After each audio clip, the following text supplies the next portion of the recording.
Hi நண்பர்களே, வணக்கம். இன்னைக்கு ஒரு முக்கியமான தகவல தான் கொண்டு வந்திருக்கேன். லைவ்ல ஆல்ரெடி 2 எபிசோட் நான் படிச்சுட்டேன். ஒரு நேர்மறையான மனப்போக்கை வளர்த்துக் கொள்ளுங்கள். நேர்மறையான மனப்போக்குன்னா வந்துட்டு, நல்ல எண்ணங்கள், நல்ல சிந்தனைகள், நல்ல பேச்சு இதெல்லாம் தான் வந்து நேர்மறையான மனப்போக்குன்னு சொல்லுவாங்க. எதுவுமே தானாக நல்லதோ அல்லது கெட்டதோ அல்ல. ஆனால் நம்முடைய சிந்தனை தான் அதை நல்லதாகவோ அல்லது கெட்டதாகவோ ஆக்குகிறது என்று ஷேக்ஸ்பியர் எழுதியுள்ளார். இது வந்து ஷேக்ஸ்பியரே எழுதியிருக்காராம். எதுவுமே நல்லது கெட்டதுன்னு வந்து நம்ம நடக்கிறத வச்சு கிடையாதாம். நம்ம நினைக்கிறத வச்சு தான் அப்படின்னு சொல்றாங்க.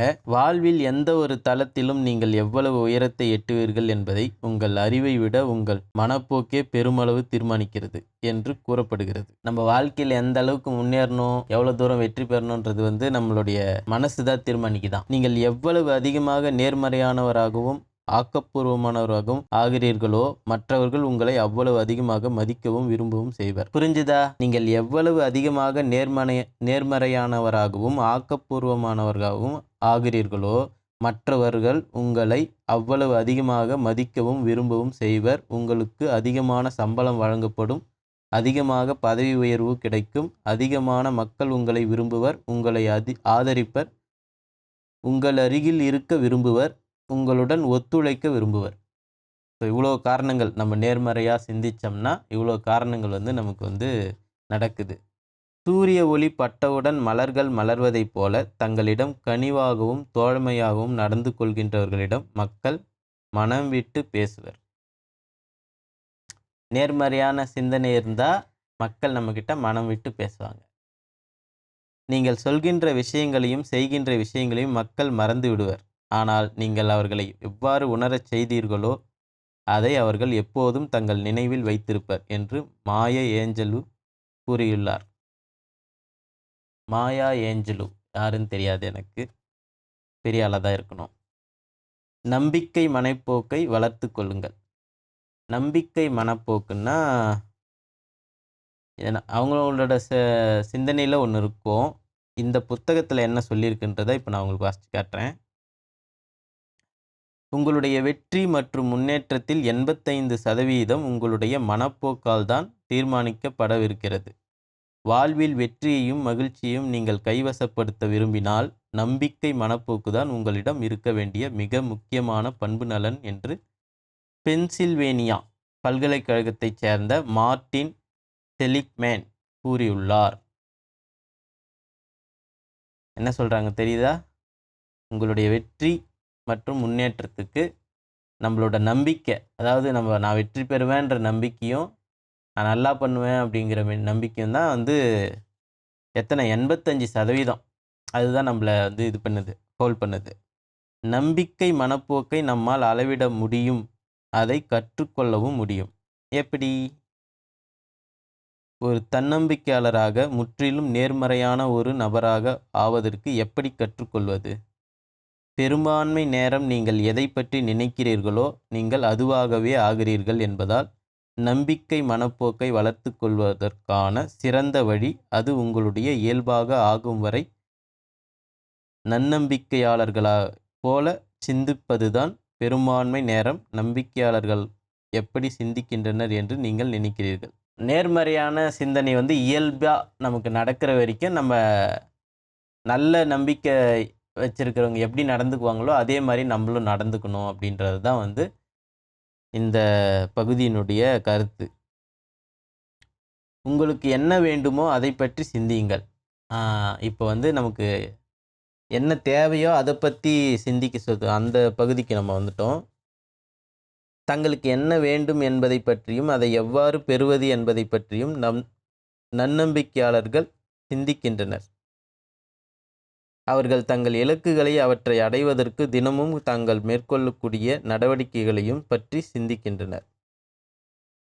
உங்களுக்கு முக்கியமான ஒரு இலக்கை நோக்கி நீங்கள் எடுத்து வைக்கின்ற ஒவ்வொரு அடியும் உங்களிடம் நேர்மறையான உணர்வையும் ஏற்படுத்தும். உங்களை சக்தி வாய்ந்தவராக உணரச் செய்யும். உங்களிடம் நம்பிக்கை மனப்போக்கை வளர்த்தெடுக்கும். வெற்றியாளர்கள் என்ன செய்வாங்க அப்படின்றத பற்றி இங்கே தெளிவாக போட்டிருக்காங்க. உங்களுக்கு என்ன வேண்டுமோ அதை பற்றி சிந்தியுங்கள்னு சொல்லியிருக்குங்களே. எதெல்லாம் சிந்திப்பாங்கன்னு, வெற்றியாளர்கள் எதெல்லாம் சிந்திப்பாங்க அப்படின்றது தங்களுக்கு என்ன வேண்டும் என்பதை பற்றியும் அதை எவ்வாறு பெறுவது என்பதை பற்றியும் நன்னம்பிக்கையாளர்கள் சிந்திக்கின்றனர். அவர்கள் தங்கள் இலக்குகளையும் அவற்றை அடைவதற்கு தினமும் தாங்கள் மேற்கொள்ளக்கூடிய நடவடிக்கைகளையும் பற்றி சிந்திக்கின்றனர். ஸோ நம்ம என்ன வெற்றி வேணும், எது வேணும் அப்படிங்கிறத பற்றியும் அதை எப்படி நம்ம பெறலாம் அப்படிங்கிறத பற்றியும் தான் சிந்திப்பாங்களாம். உங்களுக்கு முக்கியமான ஒரு இலக்கை நோக்கி நீங்கள் எடுத்து வைக்கின்ற ஒவ்வொரு அடியும் உங்களிடம் நேர்மறையான உணர்வையும் ஏற்படுத்தும், உங்களை சக்தி வாய்ந்தவராக உணரச் செய்யும், உங்களிடம் தன்னம்பிக்கை மனப்போக்கை வளர்த்தெடுக்கும். நீங்கள் கவனிக்க வேண்டிய ஒரு முக்கியமான விஷயம் இது.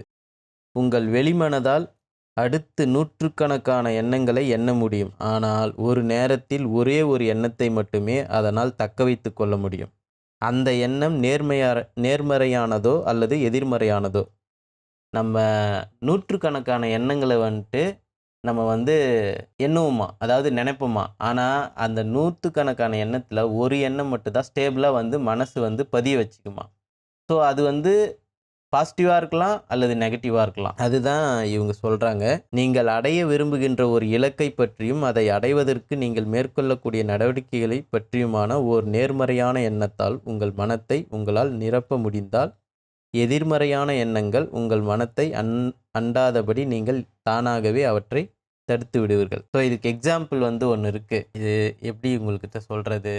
சுகி சிவம் ஒரு விஷயம் சொன்னார்.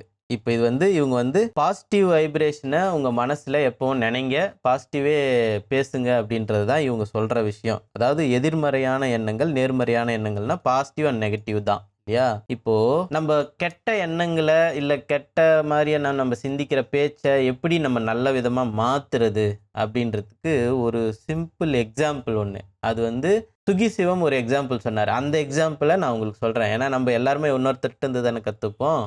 அதனால் அந்த எக்ஸாம்பிளே நான் சொல்கிறேன். ஒரு டைம் என்னாச்சு, தேம்ஸ் நதி இருக்கு இல்லைங்களா ஃபாரினில், அந்த நதி ஒரு வாட்டி என்னாச்சுன்னா ஃபுல்லாக ட்ரைனேஜ் வாட்டர் கலந்து ஒரு மாதிரி அந்த தேம்ஸ் நதியே கெட்டுப்போச்சு.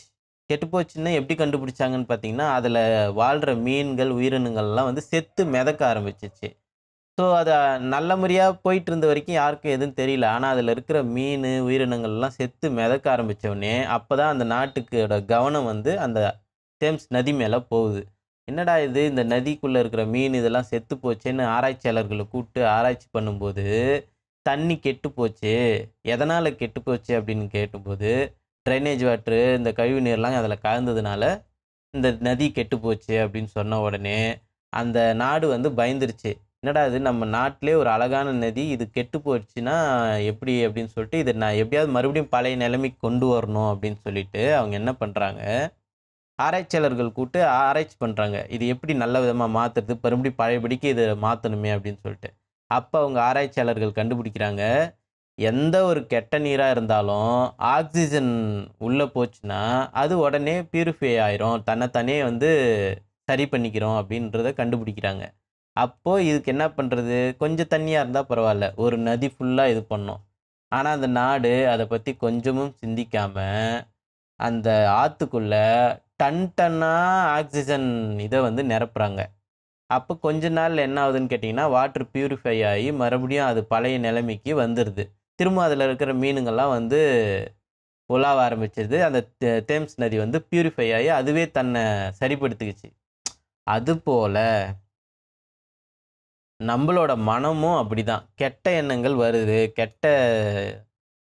நம்ம கெட்ட மாதிரியாக பேசுகிறோம் அப்படின்னா, நல்லதையே சிந்திச்சு சிந்திச்சு சிந்திச்சு சிந்திச்சு நல்ல முறையாக பேசி பேசி பேசி பேசி நம்ம பழக்கப்பட்டுட்டோம்னா, நெகட்டிவாக எதுவுமே பேசாமல் நம்ம இருந்துட்டோம்னா, பாசிட்டிவ் கொஞ்சம் கொஞ்சமாக நம்ம உடம்புக்குள்ளேயும் மனசுக்குள்ளேயும் இம்ப்ரூவ் ஆகி நெகட்டிவை காலி பண்ணிடும். ஸோ ஃபுல்லாக நம்ம பாசிட்டிவாக மாறிடுவோம். பாசிட்டிவ் தாட்ஸாக இருக்கும், பாசிட்டிவ் வேர்ட்ஸ் தான் நமக்கு வெளியே வரும், எல்லாமே நமக்கு பாசிட்டிவாக இருக்கும். ஸோ இதுதான் இந்த இதனுடைய உட்கருத்து. இதை தான் இவங்க சொல்கிறாங்க.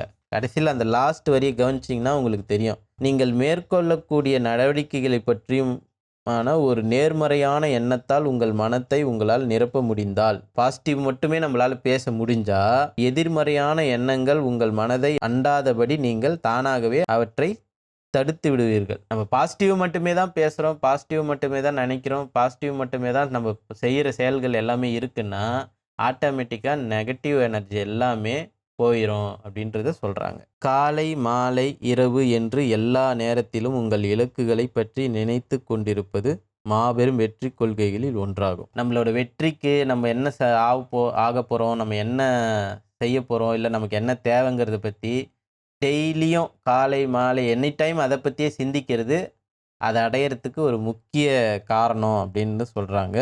உங்களுக்கு ஏதேனும் ஒரு எதிர்மறை அனுபவம் நிகழ்ந்தால் உடனே உங்கள் இலக்கை பற்றி நினையுங்கள். ஒரு பின்னடைவையோ அல்லது ஏமாற்றத்தையோ நீங்கள் எதிர்கொண்டால் அப்போது உங்கள் இலக்கை பற்றி எண்ணுங்கள். எதிர்மறையான சிந்தனைகளை தடுப்பது உங்கள் இயல்பாக ஆகும் வரை உங்கள் இலக்கை பற்றி நினைத்து பார்ப்பது பயிற்சி செய்யுங்கள். எப்பெல்லாம் நமக்கு நெகட்டிவ் தாட்ஸ் இல்லது நெகட்டிவாக நம்ம செய்ய போகிற விஷயங்கள் இல்லது நெகட்டிவாக நம்ம பேச போகிற விஷயங்கள் எல்லாம் நமக்கு தோணுதோ அல்லது செய்ய போகணுன்ற தோன்றப்போ உங்களோட இலக்கை நினச்சி பாருங்கள், உங்களுடைய நீங்கள் செய்ய வேண்டிய விஷயங்களை நினச்சி பாருங்கள், இல்லது நீங்கள் அடைய போகிற விஷயங்களை நினச்சி பாருங்கள் அப்படின்றத சொல்கிறாங்க. மதிப்பான படிப்பினை தேடுங்கள். மதிப்பான படிப்பினையை தேடுங்கள். படிப்பினையைனா எனக்கு தெரியல.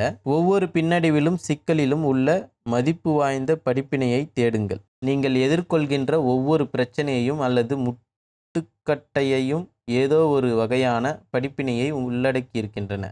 சில சமயங்களில் அவற்றில் ஏகப்பட்ட படிப்பினைகள் அடங்கியிருக்கும்.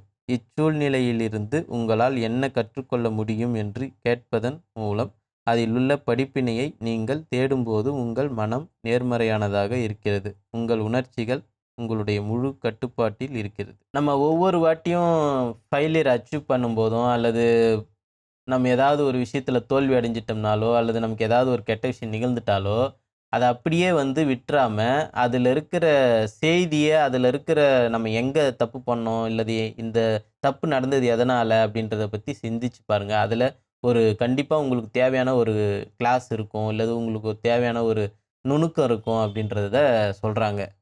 ஸோ ஃபெயிலியர்னு ஒன்று நமக்கு நடந்தால் தான் அடுத்து வெற்றிக்கு நம்ம எப்படியெல்லாம் உழைக்கணுன்றது நமக்கு தெரியும். அதைத்தான் சொல்ல வராங்க. ஸோ இந்த வீடியோ உங்களுக்கு பிடிச்சிருந்ததுன்னா லைக் பண்ணுங்கள், ஷேர் பண்ணுங்கள், சப்ஸ்கிரைப் பண்ணிக்கோங்க. மீண்டும் உங்களை அடுத்த வீடியோவில் சந்திக்கிறேன். நன்றி, வணக்கம்.